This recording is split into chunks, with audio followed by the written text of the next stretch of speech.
From May 11th to 13th, 1998, India conducted 5 nuclear tests in the Rajasthan desert.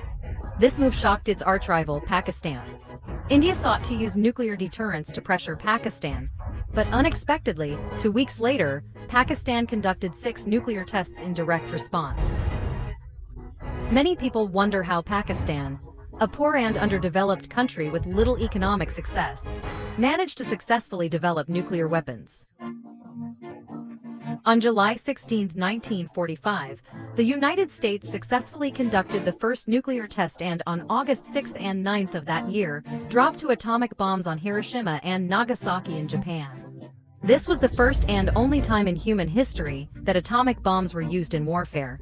Their devastating power left the world astonished, and many countries began to develop nuclear weapons. In 1946, even before gaining independence, India, under the leadership of Homi Bhabha, established the Atomic Energy Research Committee. Soon after, physicist Meghnad Saha also set up an ion accelerator laboratory, laying the foundation for India's nuclear weapons research. However, India's first Prime Minister Jawaharlal Nehru was always opposed to nuclear weapons development. He believed that India was not threatened by its neighbors, so there was no need to develop nuclear arms.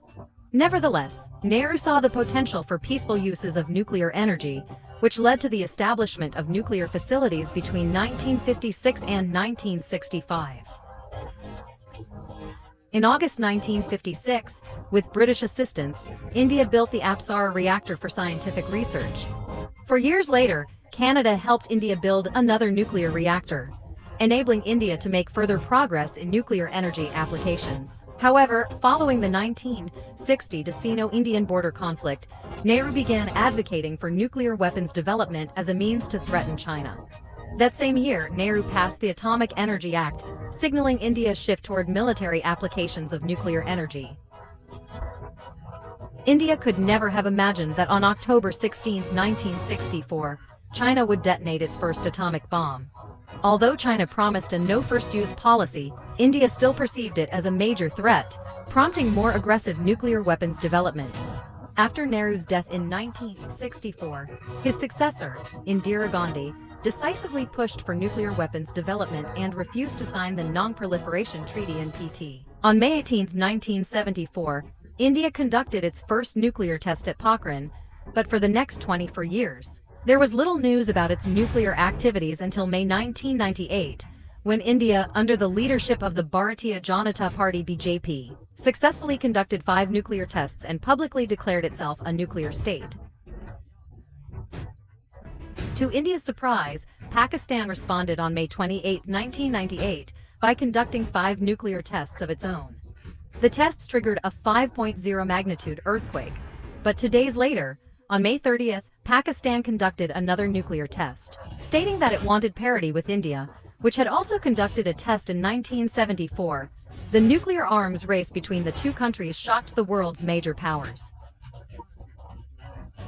Many people were curious about how Pakistan, a poor country with limited economic and military resources, was able to conduct nuclear research. Among the 9 nations that have declared themselves nuclear powers, Pakistan stands out as particularly unique due to its economic and military weakness and lack of influence on the international stage. Despite Pakistan's poverty, it dedicates 25% of its annual budget to defense. The main driver of its nuclear program was its ongoing conflict with India. Before British colonization, India was merely a geographical concept that included present-day India, Pakistan, and Bangladesh. Various ethnic groups and cultures lived in this region, leading to frequent conflicts, particularly religious and ethnic disputes. After World War II, independence movements erupted globally, including in India. Unable to control the situation, the British announced the partition of India and Pakistan in 1947, based on the Mountbatten Plan. But this was just the beginning of the nightmare. Immediately after independence, the two countries went to war over the disputed territory of Kashmir. Originally, Kashmir was part of Pakistan, and 80% of its population was Muslim. However, 20% of the Hindu elite controlled political power, creating deep social divisions. India claimed sovereignty over Kashmir, leading to the First Indo-Pakistani War in October 1947. As India held most of the territory and industrial assets after partition, it was able to gain the upper hand. After more than a year of fighting, India controlled 60% of Kashmir's land and 4 million of its people. The United Nations eventually brokered a ceasefire in December 1948, and a ceasefire line was drawn, but Pakistan lost significant territory. In 1956, another area, the barren region of Kutch, caught the attention of both countries after Western scholars suggested it might contain oil. Pakistan sent troops to secure the area, but India responded by establishing outposts. The ongoing conflict led to the Second Indo-Pakistani War in 1965. Fueled by past grievances, Pakistan's military fought with renewed vigor, but after initial successes, India regained the upper hand. Pakistan's victory in some battles deeply humiliated India, prompting it to exploit divisions within Pakistan. India supported the independence movement in East Pakistan, which led to the creation of Bangladesh in 1971. This marked the Third Indo-Pakistani War. This time, India, equipped with advanced Soviet weapons, won decisively.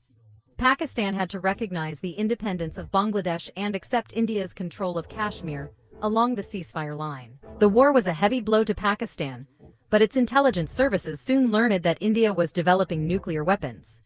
To counter India, Pakistan's Prime Minister Zulfikar Ali Bhutto launched a nuclear weapons program in 1972, appointing scientist Munir Khan as head of the Atomic Energy Commission. Pakistan's nuclear research initially progressed slowly due to its lack of scientific expertise. Many talented Pakistanis went to study abroad and did not return. Despite Bhutto's efforts to bring them back, few responded. In 1976, however, Abdul Qadir Khan, a metallurgist working at a uranium enrichment plant in the Netherlands, finally returned to Pakistan. His involvement accelerated Pakistan's nuclear program. Khan had access to vital technical data from his work in Europe and used his connections to acquire sensitive materials and equipment. However, nuclear weapons development is extremely complex and couldn't be achieved by Khan alone. Even the U.S. Manhattan Project required the efforts of over 300,000 people. When the U.S. learned of Pakistan's nuclear ambitions, it pressured its allies not to sell sensitive equipment to Pakistan. France, too, canceled its nuclear cooperation with Pakistan. But in late 1979, the Soviet invasion of Afghanistan changed everything. The U.S. now saw Pakistan as a key ally in containing Soviet expansion in the region and began providing $3.2 billion in military aid over 5 years, including crucial support for Pakistan's nuclear program. China also played a role in aiding Pakistan, helping to build its first nuclear reactor and assisting with the development of gas centrifuge technology. Additionally, many Arab nations supported Pakistan financially and materially, hoping that a nuclear-armed Pakistan could counter Israel's influence.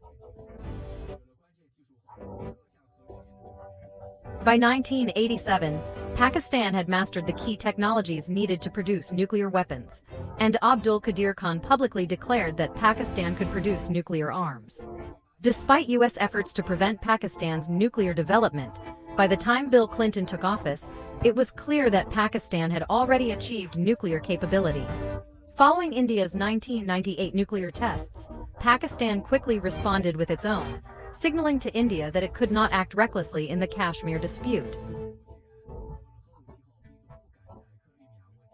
Since both nations acquired nuclear weapons, there have been no major conflicts between them, demonstrating that while nuclear weapons pose a grave threat to human survival and regional stability, they can also act as a deterrent, preventing war.